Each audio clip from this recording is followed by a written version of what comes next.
존경하는 국내외 시청자 여러분 안녕하십니까. 9월 9일 손상대TV 애국 시청자들에게 들려주는 지금의 대한민국 8번째 방송을 시작하겠습니다. 오늘 여러분들에게 들려줄 첫 번째 이야기는 무려 27년간이나 감옥살이를 했던 넬슨 만델라 대통령을 일으켜 세운 것은 다름 아닌 아저위라는 바로 희망이었다는 이야기를 해보고자 합니다. 1964년 종신형 선고를 받고 절의 고도 루벤슨 감옥으로 투옥된 사람이 있었습니다. 그 감옥은 다리를 뻗고 제대로 누울 수조차 없을 정도로 좁았습니다. 병기로는 찌그러진 양동이 하나 그저 깜빵 구석에 던져 넣어줄 정도였습니다.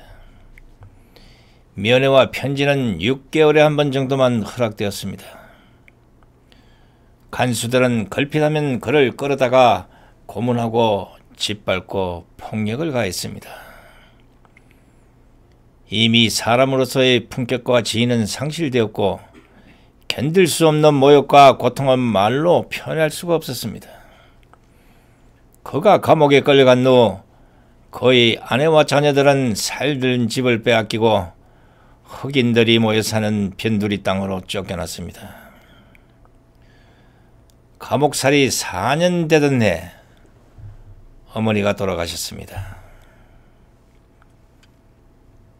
그 이듬해 큰아들이 교통사고로 세상을 떠났다는 소식을 들었지만 장례식에도 참석할 수가 없었습니다.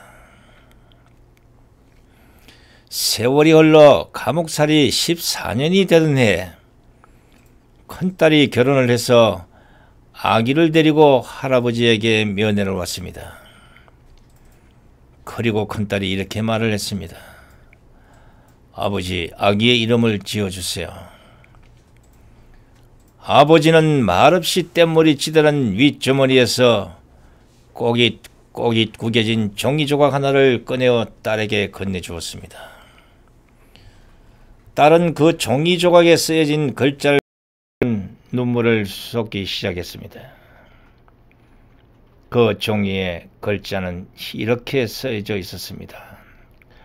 아저위, 희망이었습니다.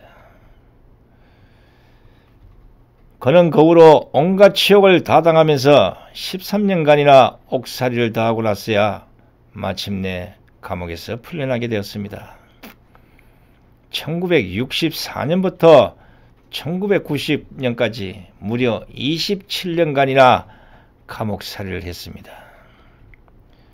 44세에 억울한 감옥살이를 시작해서 71세에 풀려났던 것입니다.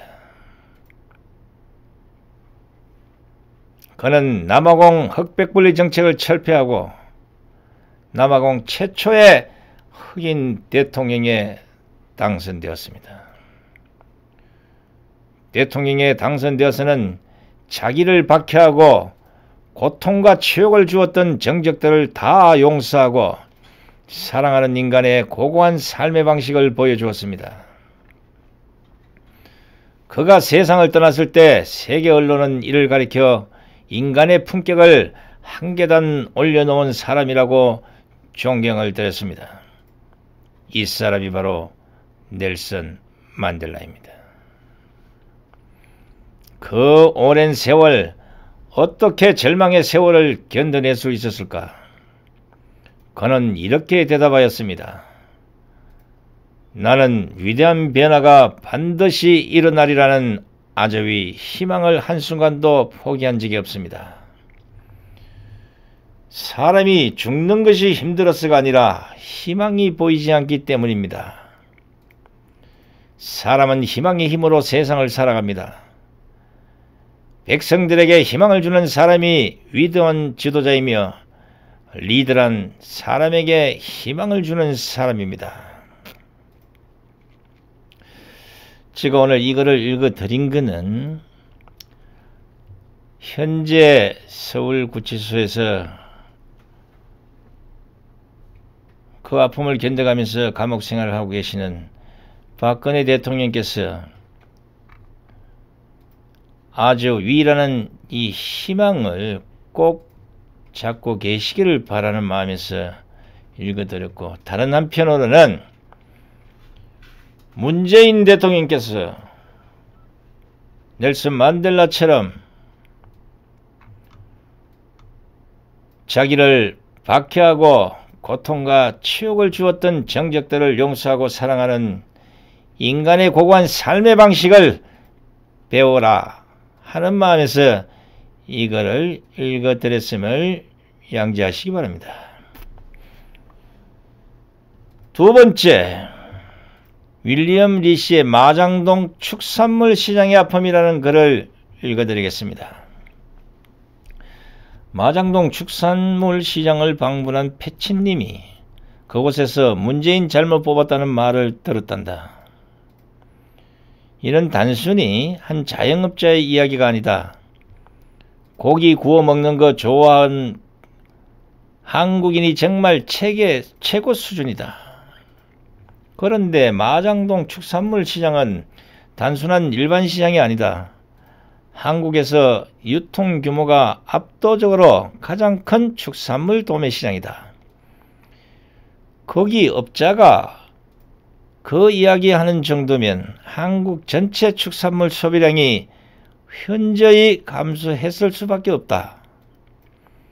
보통 경기가 나빠지면 고기 좋아하는 사람들은 외식 비중을 줄이고 집에서 고기를 구워 먹는 경향이 있어서 어지간해선 축산물 소비량이 현저히 줄지 않는데, 그럼에도 불구하고 현저히 줄었다면 아예 국민 1인당 월간 고기 소비량이 두드러지게 줄어든 것이다. 음식은 감정과 직접적으로 연결이 되어 있어서 경기가 하강되어도 사람들이 가장 나중에 지출을 줄이는 것에 속하는 것인데, 이 정도리 경기가 얼마나 박살났는지 알 수 있다. 이거 마장동 축산물 시장이라면 대한민국을 대표하는 축산물 시장 아니겠습니까? 제가 얼마 전 방송에서 용산 전자상가에 빈 사무실들이 늘어난다 이런 방송을 한 적이 있는데, 이제 마장동 축산물 시장까지 이 정도가 됐다 그러면 대한민국 경제가 어떻게 된지 감이 옵니다. 여러분께서는 대한민국 축산물 시장의 현주소를 이해하셨다면 오늘 저녁에 고기라도 몇 인분 드십시오. 아니다, 먹으면 안 되겠구나. 먹어서 경기가 좋아지면 이 정권이 통계 수치를 꺼내서 봐라, 소득 주도 성장이 얼마나 잘 되냐 이럴 텐데 어떡합니까? 고기를 먹자니 문정부가 믿고 고기를 안 먹자니 마장동 축산물 시장이 울고 큰일 났네. 이것도 저것도 안 되면 해를 먹는 수밖에 없겠습니까? 세 번째, 다음은 전영준 씨의 글 정영 북한 특사단 수학여행 간다라는 글입니다. 5일 대북 특사단이 북한에 기껏 갔다 와서 발표한 것이 다음 세 가지다. 첫째, 평양 남북 정상회담을 18일부터 20일까지 2박 3일간 개최한다. 두 번째, 남북 공동 연락사무소를 남북 정상회담 개최 이전에 개소하기로 했다. 세 번째, 김정은의 한반도의 완전한 비핵화에 확고한 의지를 지확인했다. 이것 발표하라고 대한민국 최고안보정보 책임자들이 비싼 돈 때렸다. 어차피 전에 합의한 것들 남북 간 전화로도 얼마든지 합의할 수 있는데 결국은 당일치기 소풍 갔다 온 것이라 할 수 있다. 나중에 저녁도 지들끼리 먹고 왔다. 한마디로 욕 나온다. 이런 굴욕에도 성공했다 자자찬이다. 미국과 일본이 이렇게 했다면 지랄 발광들 했을 것이다. 피할 도 없다. 도시락 싸들고가 오가며 비행기 안에서 처먹지. 문재인은 2박 3일간 평양 수학여행을 간다. 결론은 뻔하다. 뻔한데도 가려고 하는 것은 한반도 비핵화보다는 미국에서 떨어져 나와 나만 말아먹으려 가는 것이다. 김정은 아련아련 평양 소풍 가고 수학여행 가는 것이 저들에게는 한반도 비핵화다. 소풍 수학여행 다니며 하는 짓이 겉과 속이 다른 행동들이다. 다른 건 몰라도 지금 현재 아까 세 가지 그거 진짜 남북 간 전화 개통했으면 그걸로 충분히 합의할 수 있는데 그 육로로 그 말이요 몇 명 안 가면 버스 한 대 대절해서 가면 되는데 그 왜 비행기를 끌고 왔을까? 꼴값도 떨고 있어요. 이건 빨리 남북 통일 빨리 시키라고. 마지막으로 대한민국 수호비상 국민의 시국선언문을 낭독해 드리겠습니다. 이 시국선언문은 여러분들이 많이 보셨겠지만 그 내용 중에 많은 국민들이 알아야 될 내용이 있어서 손상제 TV에서 다시 한번 낭독해 드리겠습니다. 지금 대한민국은 건국 후 최대 위기를 맞고 있다. 건국 70년 피와 땀과 눈물로 일으켜 세운 자유민주주의 대한민국 공든탑이 무너져 내리고 있다. 국가 정체성의 위기, 북핵 안보 위기, 복합 경제 위기가 쓰나미처럼 우리 사회를 덮치고 있다.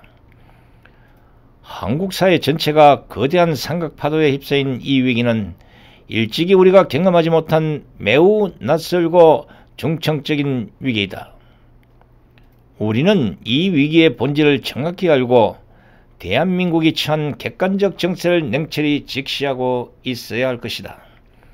첫째, 자유민주주의 체제가 전복될 위기에 처했다. 대한민국은 1948년 인간의 자유와 평등, 인권, 민주주의, 법치, 시장경제를 비롯한 인류 역사의 보편적 가치에 기초하여 건설된 국가이다. 자유는 모든 사회적 가치의 기본이 되는 가치이다. 6.25 전쟁 시기 대한민국 국군과 미군, 유엔군이 하나의 공동 운명체가 되어 싸운 유일 목적이 공산 전체주의 침략으로부터 자유를 지키기 위한 것이었다. 문재인 정권은 자유민주주의 헌법에서 자유를 삭제하는 개헌을 추진하려 한다. 대한민국 체제의 대들보를 도끼로 찍어내리는 것이다. 문재인 정권은 1948년 재헌헌법과 대한민국 건국일을 부정한다. 최근 문재인 대통령은 자신이 취임하기 이전의 시대를 불의의 시대로 규정하고 공정하고 정의로운 나라를 만들고 있다고 주장하였다. 문 대통령은 1948년의 재헌헌법에 의거하여 제19대 대한민국 대통령에 취임하였다. 대한민국 70년의 역사가 불의의 시대라면 지금 문 대통령은 스스로 19번째 불의의 대통령이 되는 논리모순에 빠지게 되는 것이다. 우리는 문재인 정권이 자유를 삭제하려는 숨겨진 목적이 따로 있다고 생각한다. 문재인 정권은 대한민국 자유민주주의와 북한의 민민주주의 사이에 이른바 체제 공통성을 만들어내서 남북 연방제를 추진하는 정지 작업을 하려는 것이다. 헌법 제4조 평화통일 2조항의 자유민주적 기본질서에서 자유를 빼고 민주적 기본질서로 바꾸어 김정은과 합작을 시도하려는 것이다. 지금 우리 사회는 대한민국을 지키려는 세력과 체제를 뒤엎으려는 전복 세력 간의 총성없는 내전을 벌이고 있다. 1948년 무렵에 비유하면 이승만의 자유민주주의 세력이 패퇴하고 남노당이 집권하여 북측의 김일성과 합작을 벌이는 형국인 것이다. 둘째, 문재인 정권이 안보 자살의 길로 가고 있다. 싱가포르 미북 정상회담 2개월이 지나면서 북한의 핵전략 실체가 드러나고 있다. 최근 북한의 김영철 통전부장은 트럼프 대통령에게 편지를 보내서 선종전선을 협박하였다. 비핵화 이전 종전선언은 대한민국 안보 자살의 서막이다. 문재인 정권은 월남 패망의 도화선이 된 1973년의 파리평화협정, 즉 베트남 전쟁 종결과 평화 회복을 위한 협정의 전체를 그대로 따라가고 있는 것이다. 4.27 판문점 선언은 그 출발선이며 9월의 평양 남북 정상회담에서 실체가 드러날 것이다. 문재인 청와대는 북한산 석탄 밀반입을 방조하였다. 간세청은 청와대의 지시로 경찰의 수사 협조를 거부한 사실이 밝혀지고 있다. 이 사건은 국회 차원의 엄정한 국정조사가 필요하다. 지금 문재인 김정은 정권은 각자의 방식대로 미국을 속이면서 우리 정권끼리 협력하고 있는 것이다. 셋째, 대한민국은 유례없는 복합 경제 위기를 맞고 있다. 한강의 기적이 한강의 눈물로 바뀌고 있다. 지금 우리 경제에는 비상구가 없다. 문재인 정권은 우리 경제의 제로 성장 시대를 앞당기려고 한다. 문재인 정권은 자유시장 경제를 의도적으로 파탄시키려는 정책으로 한국 경제를 더욱 벼랑 끝으로 밀어내고 있는 것이다. 그럼에도 문재인 정권은 소득 주도 성장 정책을 강화한다며 국민을 실험실쥐로 삼아 위험천만한 경제 실험을 계속하겠다고 선언하였다.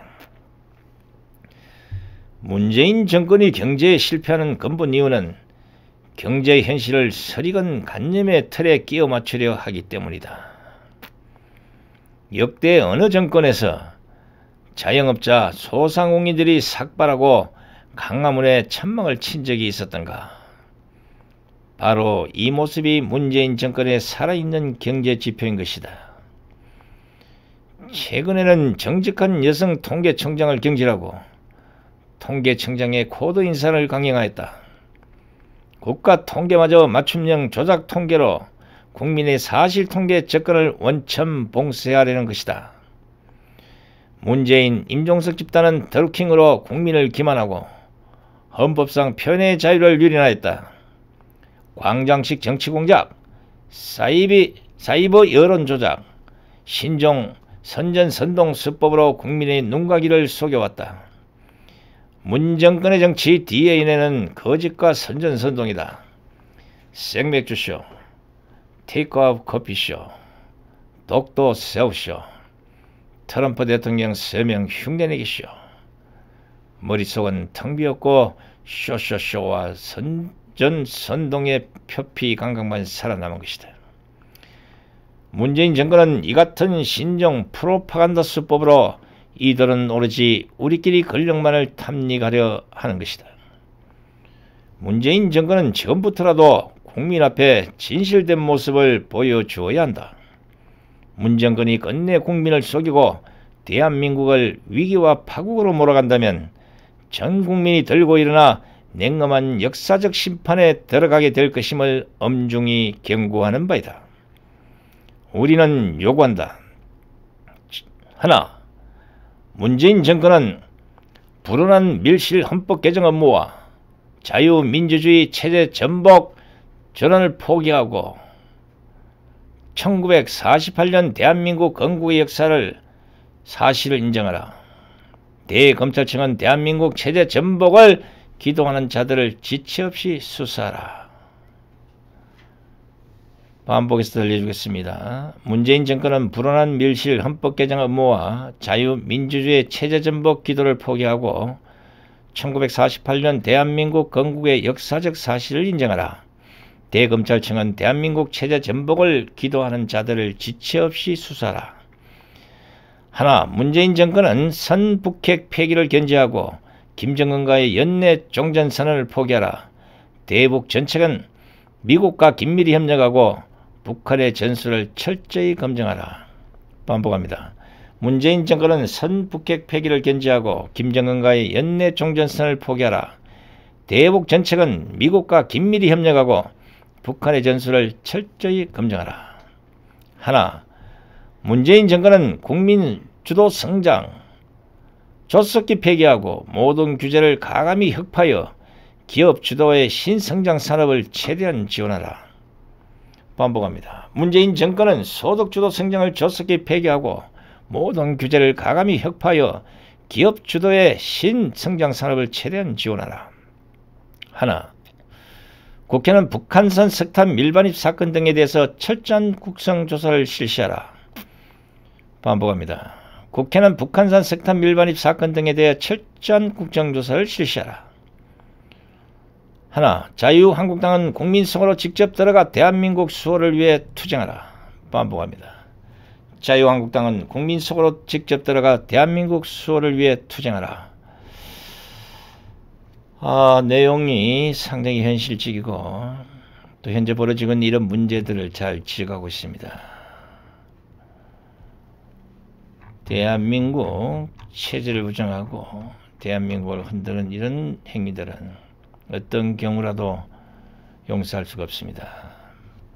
대한민국 수호 비상국민회의가 이런 시국 선언문 낭독만 할 것이 아니라 실제 행동으로서 그 결과를 얻어내는 그런 모습들도 함께 보여주셨으면 합니다. 지금의 대한민국 어디로 가고 있는지 국민 여러분 잘 아실 겁니다. 부디 세월호처럼 이 시간 물속으로 기들어가지도 말고 산꼭대기로 기어 올라가지도 말고 기울어진 대한민국호를 제자리로 돌려놓는 이런 시간들이 됐으면 합니다. 지금까지 손상대 TV를 애청해 주신 국내외 청자 여러분께 깊은 감사를 드립니다. 일요일 편안한 시간들 되시기 바랍니다. 감사합니다.